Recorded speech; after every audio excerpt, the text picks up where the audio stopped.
بسم الله الرحمن الرحيم، والصلاة والسلام على أشرف المرسلين. أعزائي المتابعين، مرحبا بكم معايا في قناتي أوماير الجزائرية. إن شاء الله كامل تكونوا بخير وعلى خير.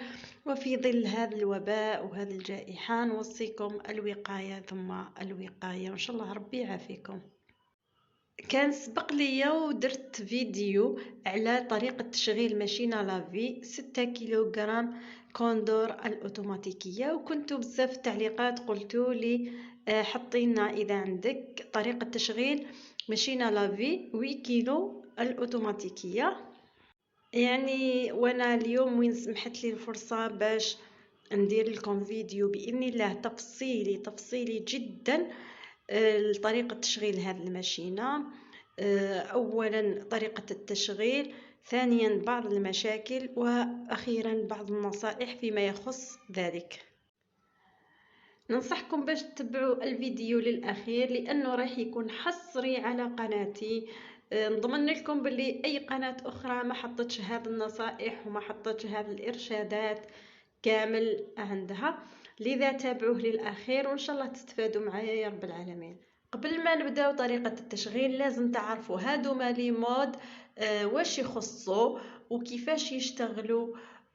على هذا الأساس رايحين تخيروا المود ديالكم قبل ما تشعلوا الماشينة.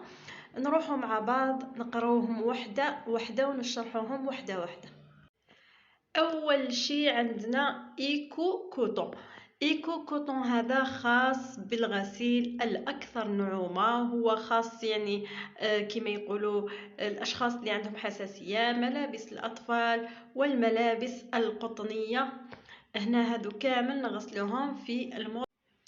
ثاني شيء عندنا لو مود لافاج عامة، يعني الغسيل باليد، هنايا يختص بالملابس قليلة الاتساخ. وهنا هذا الغسيل باليد رايح يشتغل على البارد، يعني ما يسخنش الماء، وحتى العصير نتاعو رايح يكون مثل العصير باليد. انا هنايا ما نستعملوش نهائيا، سينو نغسل بيدي وعلاش نستعمل الماكينه. لو مود فيتمون سبور، يعني ملابس رياضيه، هنايا تغسلوا فيه الملابس الرياضيه، يعني واضح جدا. لو مود رابيد هذا واش معناتها؟ يكون عندك ملابس يعني نقيه، جوست تضرب لهم غسله خفيفه، هذا مكان. ولا ما عندكش معناتها يكون عندك تانيك شويه برك كميه صغيره تاع ملابس، هنايا ماشي راح ياخذ معنا وقت، يعني اقصى مده 18 دقيقه. عندنا ديليكا هذه معناتها خاص بالغسيل الناعم فقط، تكون عدد الدورات قليلة جدا. عندنا هنا لان وخاص بالملابس، ملابس الصوف، يعني الصوف. كذلك عندنا لو سيكلا دارينساج إيسوراج، معناتها الشطف والعصر، يعني تشلل وتعصر، هذا مكان. عندنا لهنا كذلك إيسوراج سولمون، يعني معناتها العصر فقط. هنايا كي انا مرات يعني نديرها تغسل وتعصرهم ونعاود نخير هذه إيسوراج سولمون باش تعاود تعصرهم لي مره اخرى هنا باش يتنشفوا مليح. في اعلى اليسار عندنا كوتون، وهو خاص بالاغطيه والملابس القطنيه. هو غسل طويل يعني طويل المده، يعمل ببطء والتوقيت تاعو يكون اكبر. ثاني بوطون على اليسار سينتيتيك، يعني سينتيتيك، هنا تكون خاص بالملابس الجد، الانسجه الجد حساسه، يكون الغسل تاعها اكثر نعومه والسرعه تاعها تكون بطيئه جدا، يعني تغسل عدد الدورات ببطء. ثالث شيء على اليسار عندنا بي المعنى نتاعها واضح جدا، معناتها ملابس الاطفال، خاص بملابس الاطفال فقط. جين، وهنا خاص بملابس الجين، وانا ننصحكم انه الجين تغسلوه يدويا، يعني ما ديروهش في لاماشين. عندنا الرابع او خامس شيء لو ميكس هذا معناتها الملابس المختلطه. هنا يكون عندك كما يقولوا من كل حاجه شويه، عندك ملابس رياضيه، ملابس قطنيه، كذا كذا، راح تخلطوهم كامل، تحطوهم مع بعض وتشغلوا هذا المود.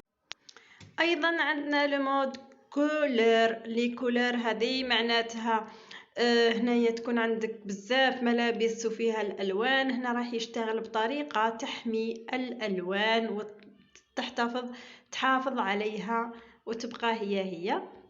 آخر شيء على اليسار دريناج سولمون، وهو إخراج الماء من الماكينة. هنايا من الماشينة هذه نخيروا هاد لو مود دريناج سولمون، رايح يخرج لنا الماء وما رايحش يستغرق الوقت أكثر من دقيقة.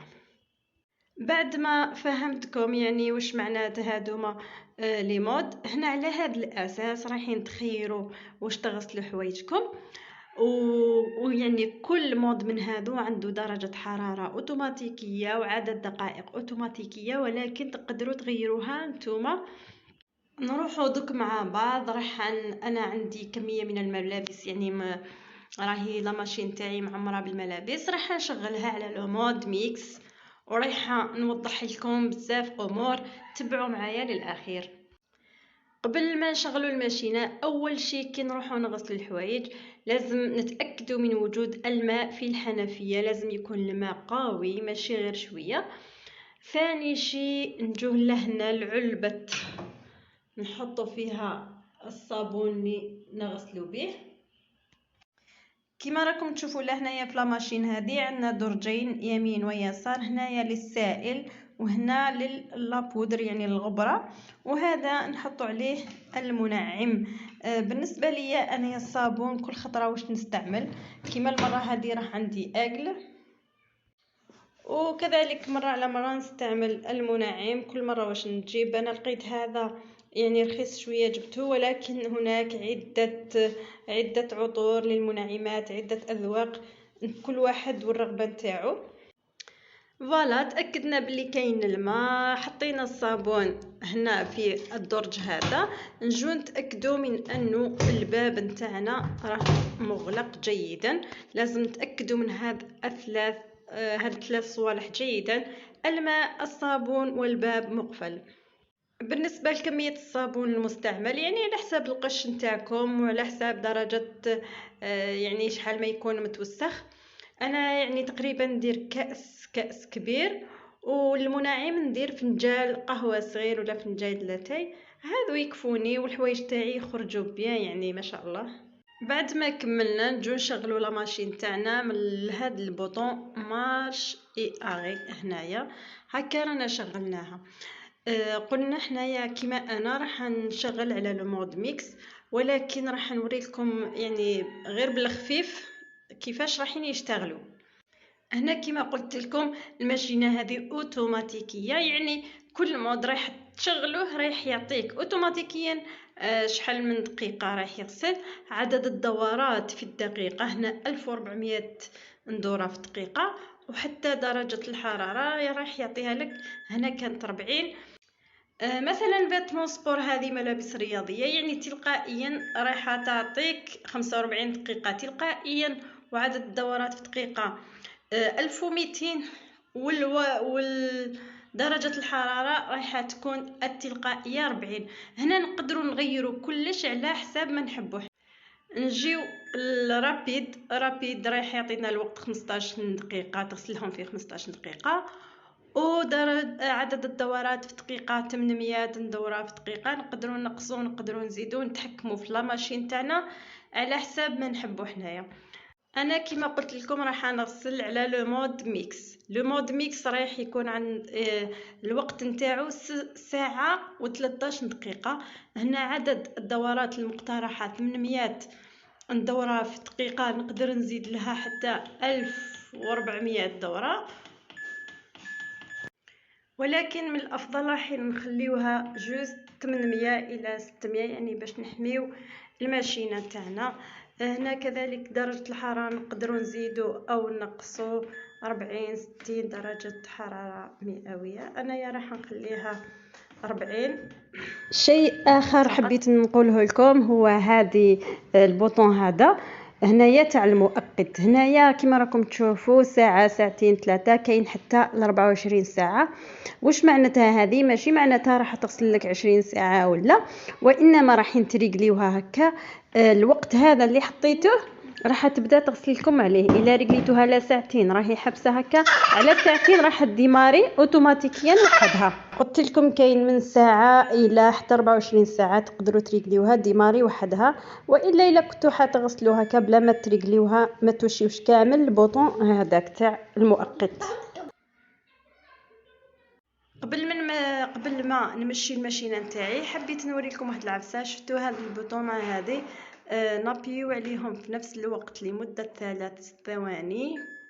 هاو جانا هذا واش معناته؟ معناتها كي تكونوا تخدموا بهذوما بروغراماتور هذا ماشي حيدير الصوت كيما راكم تشوفوا هنا. كي نحيناه راح الصوت كامل تاع البروغراماتور هذا. انا ما يديرونجينيش نخليه، بالعكس راح كي يكون عندها الماشينه مشكل راح تنبهني، وكي تكمل الغسيل راح تنبهني، وعلى هذا راح نخليه نعاودو نحيوه بنفس الطريقه 3 ثواني. هادي وهادي نبزعوها في نفس الوقت يروح الصوت لمدة 3 ثواني، نعاودو نابيو عليها لمدة 3 ثواني أخرى، رايح يرجع لنا الصوت تاع البروغراماتور هذا. بعد ما انا خيرت لو مود ميكس، عدد الدورات ودرجة الحرارة، نجي نشغل لا ماشين نتاعي. فوالا من هنا بديت غسلي. هنايا دي فوا اي بدات تغسل هنا معناتها راهي تعمر في الماء، وهذه تاع الغسيل. هذه الثانيه تاع العصر، كي تشوفوا هنايا تبدا دير هكا معناتها راهي تشلل وقريب تكمل. هنايا راهي تعمر في الماء وراح تغسل. رايحه نخليها براحتها تغسل.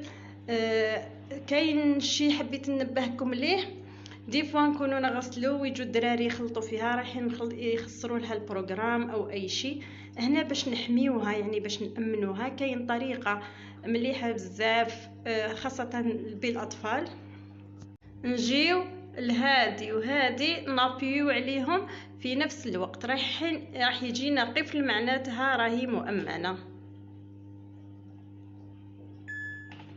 فوالا كيما راكم تشوفوا خرج لي هذا معناتها ميمسي يتوشيوها الاطفال راح تبقى تشتغل على نفس المود، راح تبقى تشتغل على نفس المود اللي خيرتوه انتم حتى تكمل الغسيل تاعها ان شاء الله.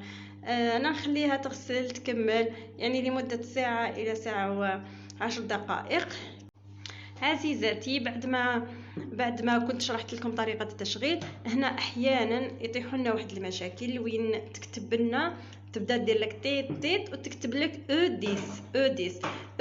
او 10 معناته ما كاش الماء في الماشينه نتاعك.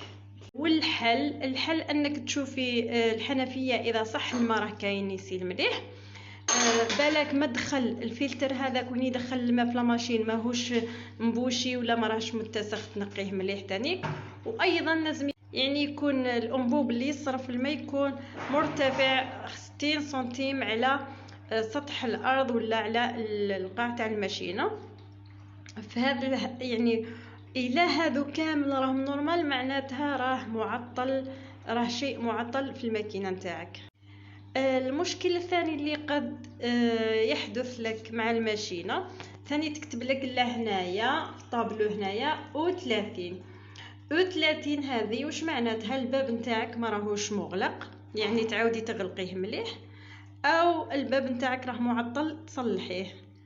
هنا عزيزاتي بعد ما كملت الماشينه نتاعي الغسيل نتاعها كاينه حاجه ضروريه جدا اني كل ما نغسل نديرها، الا وهي نخرجوا الماء اللي يبقى في الفلتر اسفل الماشينه. هذا هو،